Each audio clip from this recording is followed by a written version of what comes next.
Welcome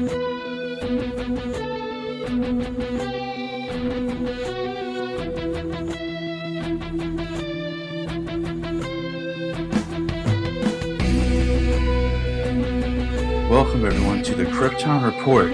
I am your host Tyler. With me is a special guest whose voice you are probably very familiar with. Hello, special guest. Would you like to introduce yourself? Hi, it's Phil. Phil Parrots. What's up, everyone?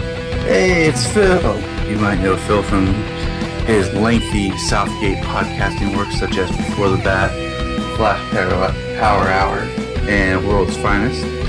Today he's guest starring here with us to talk about Supergirl on the episode How She Does It. Before we jump into the episode, Phil, give us how are you liking Supergirl so far? I wasn't too sure how they were gonna.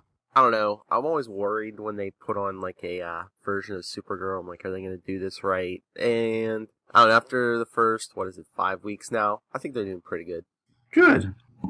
I agree. I think it's finding its footing. I mean, if you go back and watch some of the early episodes of Arrow, it was finding its footing. And I think it has so much more challenges as a show than a lot of the other superhero shows, just for the fact that it is kind of a legacy character that's spinning off of and trying not to copy the formula of Arrow and Flash. Yeah, I think a lot of shows like that, they do, try to find their footing in that first season. But I think the last 2 weeks, I think, have been really, really good. Maybe even superior to like the first 3. I can agree with you on that. I think the last episode of Livewire was really, really awesome. It gave her kind of a villain to fight against, her own villain. I just wish we would have been able to see the episodes in order, though. Yeah, that is one thing. Like I told Jania when we watched it, is keep it in mind. Like this episode supposedly took place before last week, just for story and pacing wise of what's going on. I just hope that doesn't confuse some of the casual viewers too much. People who aren't familiar with everything that was going on, because the whole James and Lucy story, and even stuff with Cat Grant. It might seem like bad writing if you weren't paying close of attention. You're like, wait a minute, weren't they? Yeah, exactly. Especially the James and Lucy stuff. I think was the biggest portion of the episode. Mm-hmm. But I like it. So I'm a Kryptonian at heart. You know that. Yeah. Even Solomon's right now playing with his Superman plush toy. But all right, we'll jump into this week's episode. It's called How She Does It. How does she do it? My bad. And summary is Kara must protect National City from a series of bombings while babysitting Kat's son, while James is visited by Lucy Lane. The episode is directed by Thor Freudenthal. Sorry, I can't pronounce names. Which has an interesting directorial career. He's directed 4 episodes of Arrow, 1 episode of Flash, as well as Percy Jackson and the Sea of Monsters and Diary of a Wimpy Kid. Which, Diary of a Wimpy Kid is a movie I thought was hilarious. So it's always interesting to see directors who have accomplishments outside of TV working on television, as well as have already worked in the superhero universes. So, what was your initial reaction to this week's episode, Phil? Well, first I saw the description, I was like, Supergirl fights a bomber? I'm like, is this gonna be like a letdown after the Livewire episode? But, I liked how they did it, and, I like the connection that we get, what she figures out at the end with, Maxwell Lord. Yeah, I do accept one thing that struck me hard about Maxwell Lord in this episode. Mm-hmm. Was the fact that, like, I turned to Jania and I was like, they really just made Maxwell Lord her Lex Luthor. Yes. And I was kind of just like, man, like, I just did not know what to think, because I was like, every version of Superman movie or whatever has that where Lex Luthor tests what Superman can do. Yeah. And I feel like this is what this episode was what Supergirl can do. And I was just like, man, like, let's not follow the rabbit hole of Superman tropes just applied to Supergirl if we're going to establish her as being separate from him. Let's, but that was just something I was like, man, I like no. But I like Maxwell Lord's character so far. But I just don't want him to be a second-rate Lex Luthor. Yeah, I'm hoping the way they can set him apart is if they go the comic book route. I don't know if you remember, he was kind of like, I don't know if it's telepath is the right word, but he had some kind of like mental powers where he could like basically give people like subtle little pushes, like the way he wanted them, if he wanted them to do something. No, that would be cool. And then after he came out as like a villain who killed Blue Beetle, like they had it where he found a way to control Superman telepathically.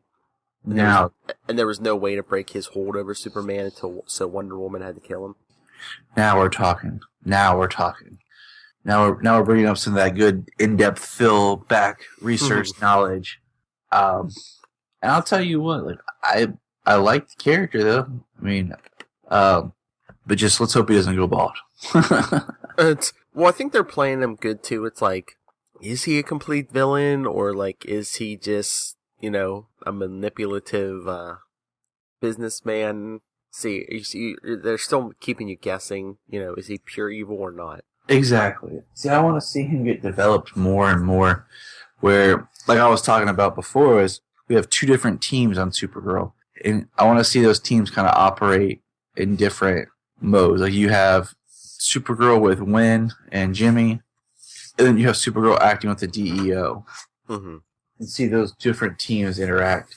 Or not interact, but be kind of separate to where she feels more stretched. So I'm curious about where they're going to go with Maxwell Lord's character. Now, on this week's episode, I did like, we'll get into with Jimmy, how her sister tells her she's going to be friend zoned. And she's like, oh no. And yet, poor Super, always in the friend zone win. The man cannot win. No. He is friend zone beyond the friend zone, and like Alex said, she spent more time in the friend zone than the phantom zone. I was like, that's Win right there. Yeah, I was gonna say, kind of ironic, because Win's right there with all his toys on his desk. They're collectibles. Toys, get it? Oh, I know.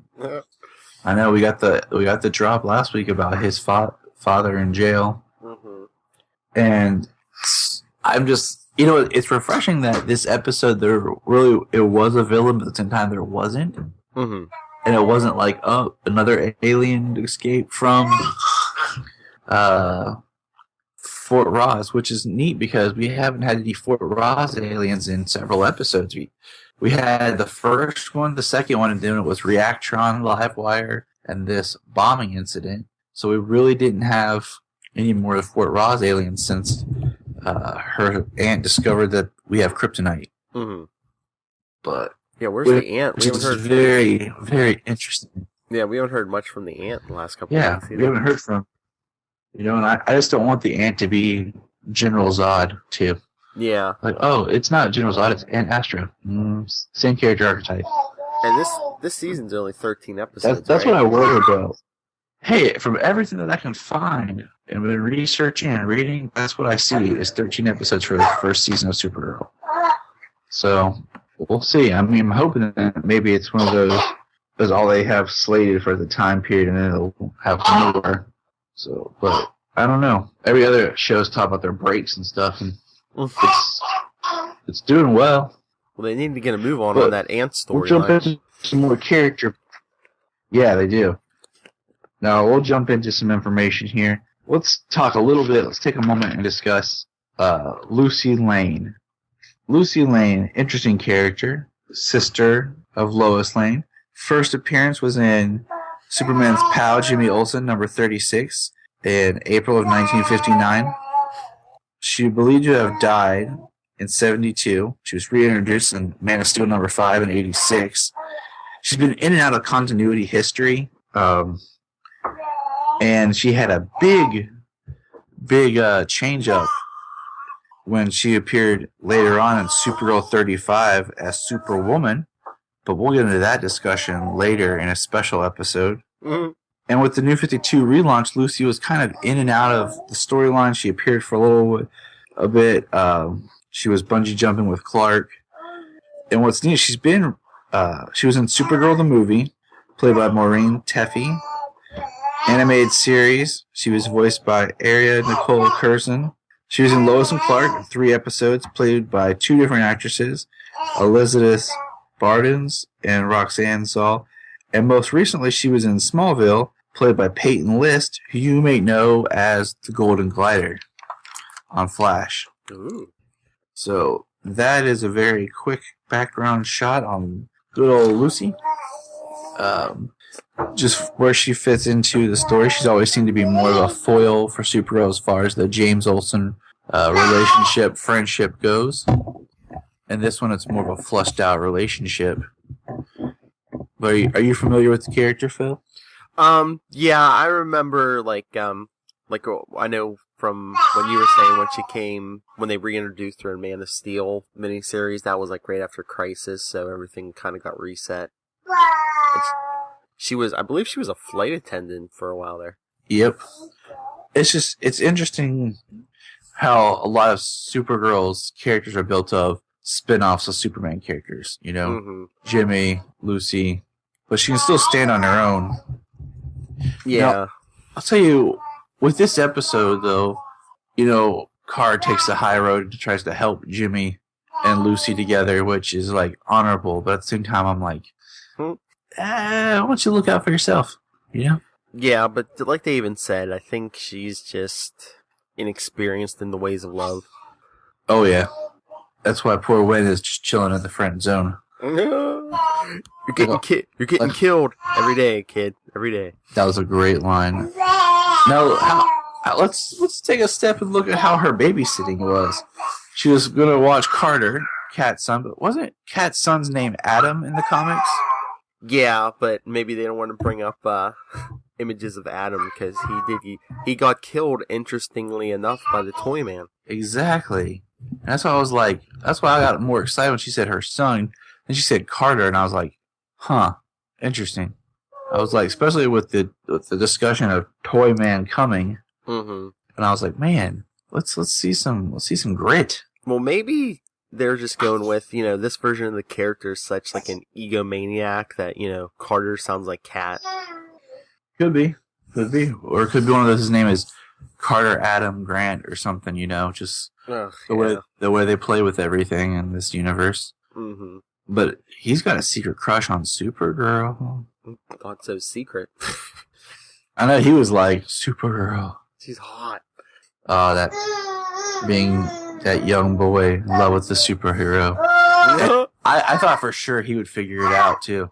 He would be smart enough to be like, Kara and Supergirl, the same person. But, I guess, but, I guess they played it where, when she showed up as Supergirl, he wasn't looking at her face. Well, what's he looking at, Phil? He said the legs, I know that. He was, that was awesome. Cat was like, what? He's like, yeah, legs. But man, Wynn and him hit it off with some video games and cheeseburgers. I know, that sounds like a good day. I'm like, that's the kind of babysitting I need.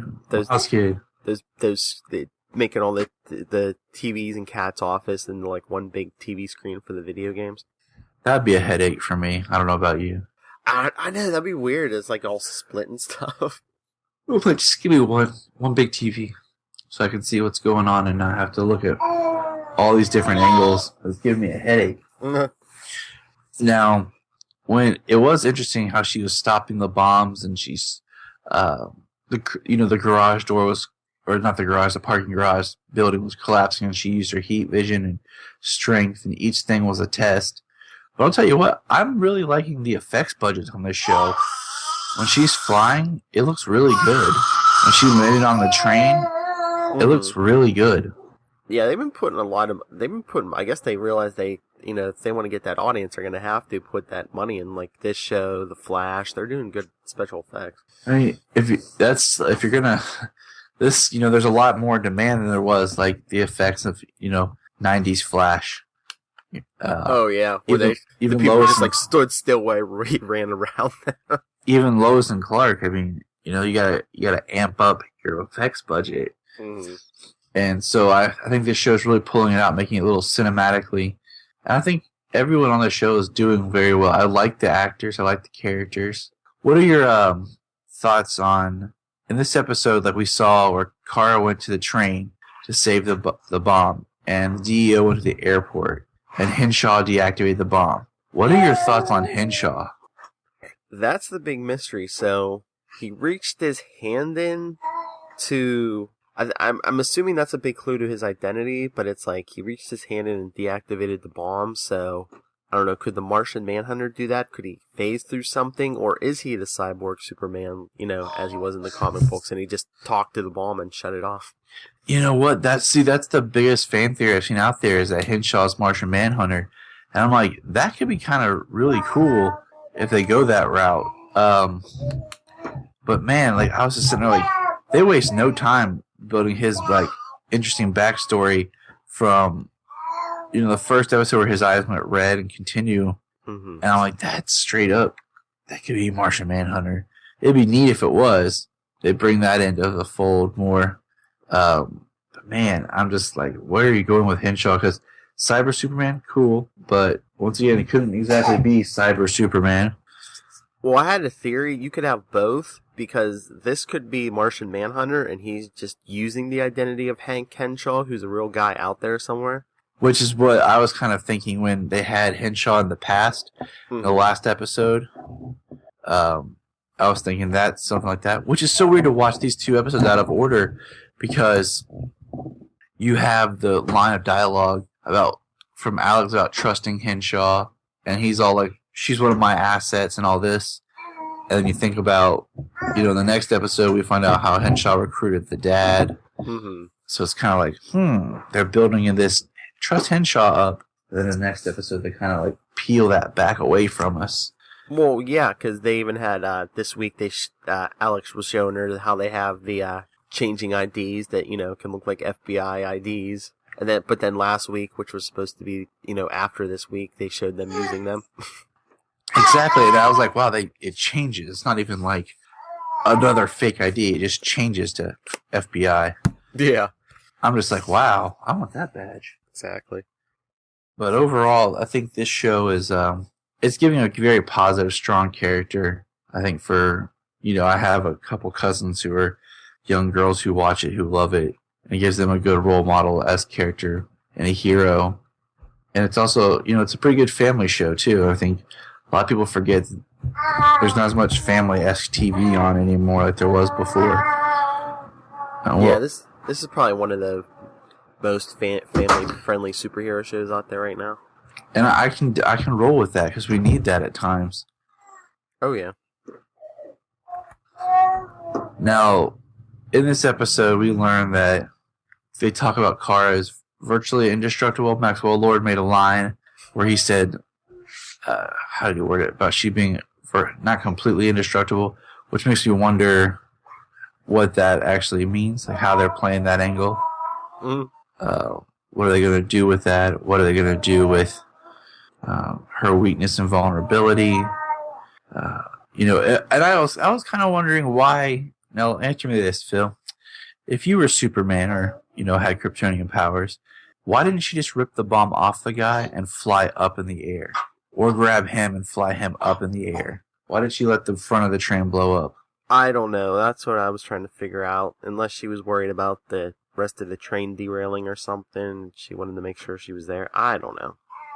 I mean, it was a great spectacle of a scene, but I was just kind of like, would it have been easier just to fly the bomb into space, let it blow up, and the atmosphere, something like that, where the train wouldn't be destroyed and people would still ride the train. And well, that's always my question, because, she has super speed. That's like always my question with the Flash. Why does he take a punch when he's quick enough to see everything coming? Yeah. One thing, like, she can run fast as well as fly. That's why, like, in Smallville, he always showed he can actually run fast as well as fly later on. But, Mike, you can do a lot, Kara. Keep stretching those skills, because we need those skills. Now, Unless you just, I don't know, unless you say that bomb hit she took earlier kind of weakened her a little bit. They could go that way, like if it was a radiation leak, there was, some dialogue in that way, because that would make sense. maybe she's not as fast as she usually is. Some clever writing would just help that, because I think it's always one of those things is you got to sit down and figure out the physics of the characters. Exactly how powerful do you want them to be? What can they and can't they do? So that you don't have one episode where they seem like they're all powerful, and the next episode they're barely holding on to anything. You got to find your limits to what they can and can't do. Yeah, because people get bored if your heroes are never in trouble or in jeopardy and handle stuff too easily. It's always been the super family crisis. Mm-hmm. Now, you brought up Flash here. Now, have you seen, Phil, where they're talking about doing a Flash and Supergirl crossover? Of course I did. You put it up on Facebook. Oh, I did, didn't I? What's your thoughts on that, man? I think that'd be really cool. I'd like to see Barry and Kara interact. I would too, and I think if this show's going to cross over with anything, the Flash would be the easiest one. They're similar in tone and style, and also Flash. We've got the multiverse going on right now, and I think it'd be very easy for this to be an alternate Earth. It doesn't have to be Earth 2. That's what they have to establish in Flash, that how they can get to other Earths besides just Earth 2. Mm-hmm. So I think the Flash and Supergirl crossing would be really awesome. So if they did that, that means it'd have to be in this first season here, and I don't know. I think it'd be awesome to see. I just think having the connective universe is much more fun than keeping everything in its own little pocket. Yeah, and keep it the Flash, just so Oliver Queen can't be hitting on Kara. Yeah, then he'd be like, this is a new challenge for me. Oliver's gonna try to swoop in, steal Jimmy's girl and Kara, and then go back to Star City. Or even flirt with Kat. Who knows? He'll just come and tear it all up. No. But I'm just, I just think that this show has potential, and I just hope the fans and everyone out there keeps giving it more of a chance to grow. I'm liking it more and more. I like rewatching it, and it's good to see a Supergirl on her own for a change. Yeah, I just don't know why they don't give it more than 13 episodes. I mean, CBS doesn't have any other superhero show right now. Yeah, it's nice to see something on CBS that doesn't say NCIS or CSI. I didn't know CBS had other shows other than that and The Big Bang Theory. Yeah, I know. They want that younger audience. That'll bring it in. Yeah, I mean, just keep working with it, Share the universe, get part of that, because that'll just make this even more. I mean, next week we get the Red Tornado episode, which will be interesting to see as that branches out that way. And I'm excited. I mean, I love having the show to watch on Mondays with the family, and it's a show that I feel comfortable, getting to watch, even with Solomon only being 10 months old. But you'd think they would want that, some kind of Superman tie-in with the movie coming up. Yeah, I posted a thing on the Facebook page, like what Superman would have been a better fit with Kara. Brandon Routh, Superman Returns, or Henry Cavill, Superman. What would be a better fit for her Supergirl style? Well, it's DC. They don't put the same character in the movies and the same actor in the movies and on TV. So yeah, it was thought provoking. They're not Marvel, which has its good and its bad. Mm-hmm. I think the DC being separate's fine with me. If they're connected, that's cool. But I think they're building such a rich, thick television universe that I don't need them connected. Mm-hmm. Let the writing speak for itself and the stories take its own life and go from there. It'd be really nice to see what happens. But you have any other comments from this week, Phil? No, no, I think that's about it. Okay. Well, there's one more piece of news I had written down here to talk about, was that we will be getting the character of Jim, the son of Saturn, who is usually a foil to Martian Manhunter, as one of the aliens that breaks out of Fort Ross. And he would be played by the actor that played Chaz on Constantine. Huh. Now, I don't know a whole lot about the Son of Saturn, except that he premiered in Son of Saturn #1 in 1984. And he's supposed to appear on Supergirl in episode 7. And I guess there's a rich history with the Martians and how the Martians cloned themselves and kept cloning these clones and eventually made a subspecies of Martian.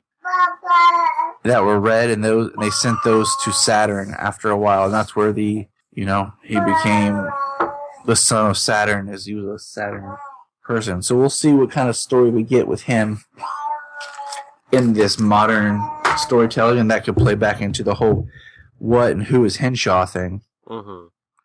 So Jem, son of Saturn, who's has history with who? Martian Manhunter. Exactly.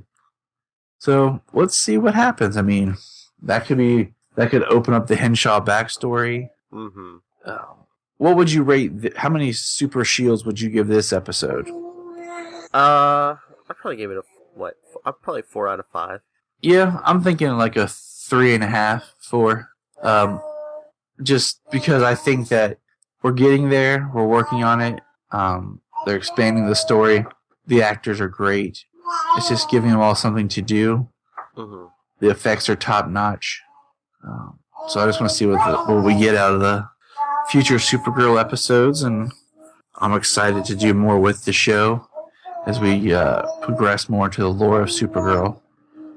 But any final thoughts, Phil, since your first time here on it with us on the Crypt? Well, first time reviewing Supergirl, but not first time on the Kyrpton Report. No, just that I can't, I've been pleasantly surprised, and I can't wait to see more. Well, you've heard it here first, people. Phil can't wait to see more. And you'll probably get some live tweeting from Phil and I together when Gotham goes on hiatus and we're supposed to still have Supergirl. Yeah, this Monday is the finale of the fall finale of Gotham, so after that, yeah. We'll see how that might help with the ratings for Supergirl and just beef up the show so I'm going to get, an audience. Mm-hmm. But from all of us here at the Kyrpton Report, you know where to find Phil online. We don't even have to tell you, but we're going to tell you anyways. Take it away, Phil.